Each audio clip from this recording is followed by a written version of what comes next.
Calvin emphasized the limits of law due to the hardness of human hearts. And his jump-off passage here was Jesus with the Pharisees in Matthew 19, where they asked Jesus about why Moses allowed divorce.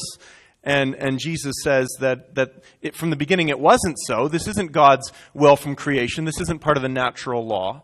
But Moses permitted this. He tolerated this because of the hardness of your hearts. And what Calvin did with that, he says, this isn't just true of divorce. This is true of civil laws in general, even the civil laws of the Mosaic Code.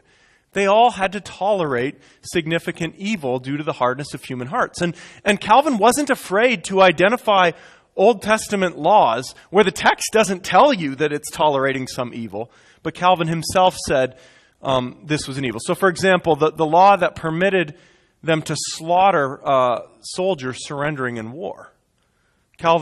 Bullinger had defended that law as being part of Christian just war theory. But Calvin said, no, this is barbaric. Even pagan laws don't allow for this. But clearly God is permitting this due to the hardness of hearts. And he said similar things about many of the laws pertaining to slavery, forced marriages of women captured in war, things like polygamy, and so forth. And Calvin says if that was true of the Mosaic law, that they would have to tolerate evil due to the hardness of human hearts, to be realistic about what people can attain, then how much more about the laws of Christian societies today?